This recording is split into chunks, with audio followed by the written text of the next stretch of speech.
커지고 있습니다. 하지만 정부는 절대 물러서지 않겠다는 입장이고 민주노총 역시 총파업으로 투쟁의 강도를 높이겠다고 맞서고 있습니다. 오늘은 철도 파업 협상장을 먼저 가보겠습니다. 자, 정수영 기자. 네, 한국철도공사 서울본부에 나와 있습니다. 내일부터 파업을 예고했는데 협상에는 진전이 좀 있습니까? 네, 한국철도공사와 철도노조는 오늘 오후 4시 20분쯤부터 본교섭을 시작했습니다. 하지만 접점을 찾지 못하고 시작된 지 20분 만에 결국 중단됐습니다. 노조는 임금 정액 인상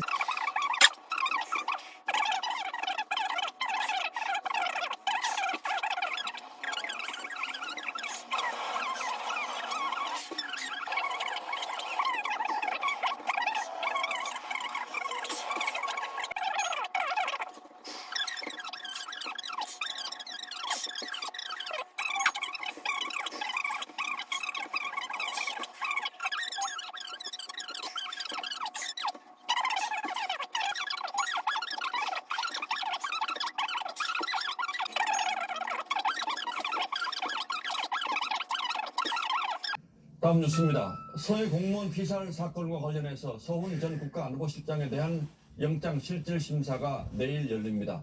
서 전 실장은 사건 발생 다음날 새벽 고 이대준 씨가 자진 월북한 것으로 결론 내리고 관련 첩보를 삭제하라고 지시했다는 의심을 받고 있습니다.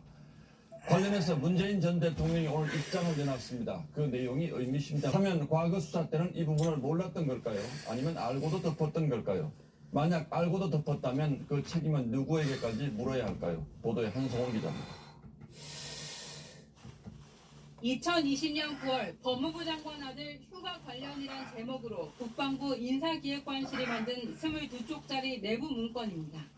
아들 서모 씨의 휴가 일수와 기간이, 부대 일지와 면담 기록, 복무 기록에 모두 다르게 기재되어 있습니다. 서 씨는 당시 모두 3차례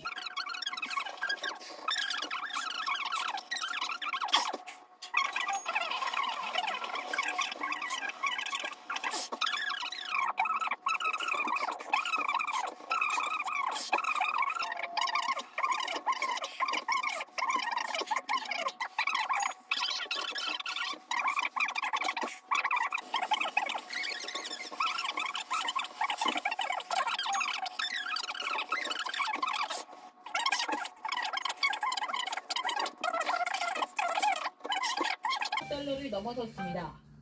수출 감소는 반도체 부진의 영향이 컸습니다. 글로벌 수요가 감소하면서 반도체 수출이 지난해에 비해 30% 가까이 줄었습니다. 여기에 화물연대 파업까지 겹치면서 수출이 타격을 입었습니다. 바이오, 석유화학 등 대부분 품목이 두 자릿수 감소세를 출마하기는 현실적으로 좀 힘들지 않을까.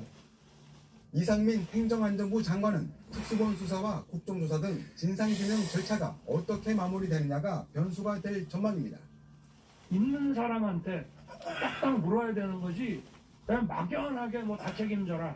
그거는 현대사회에서 있을 수 없는 일이에요. 연말 연초 중폭 개각이 단행될 경우 대통령실 인적 개편도 동시에 이루어질 가능성이 있습니다. TV조선 김정우입니다. 국내인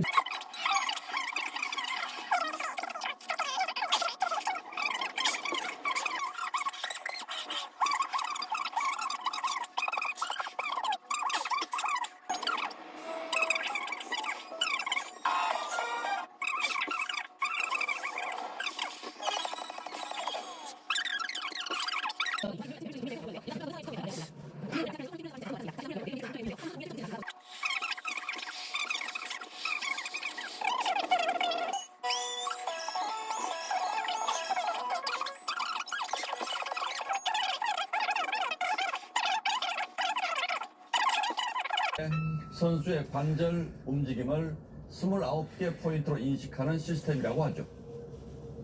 이게 다가 아닙니다. 공인구 안에는 1초에 500번씩의 정보를 파악하는 초정밀 센서가 들어가 있습니다. 인간의 감각으로는 도저히 구별해낼 수 없는 미세한 차이까지 완벽하게 가려내죠. 그 바람에 호날두가 동료의 슛을 제 머리로 꼬리시킨 것처럼 업무 개시 명령이 전달됐습니다. 정부는 그 결과 시멘트 출하량이 늘면서 효과가 나타나고 있다고 주장합니다. 어제 오후부터 송달이 되기 시작했고 오늘은 송달의 최종 효과까지 지금 발생을 하기 시작했기 때문에 회복 속도가 빨라질 것으로 기대하고 있고요. 하지만 업계에선 아직 멀었다고 보고 있습니다. 평상시 25% 정도까지 회복되긴 했지만 노조원들은 복귀하지 않았고 시멘트 공장도 상당수가 가동 중단 상태라는 겁니다.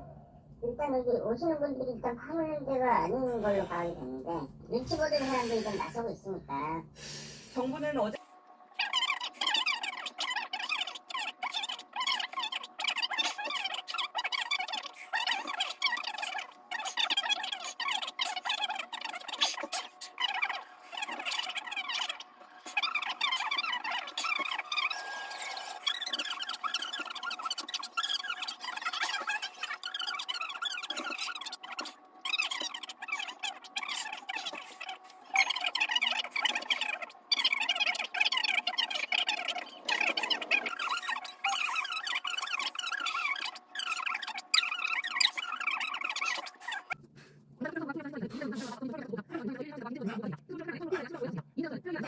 청장과 최성범 용산소방서장 등 다른 피의자들에 대해서도 구속영장 신청 여부를 결정할 방침입니다.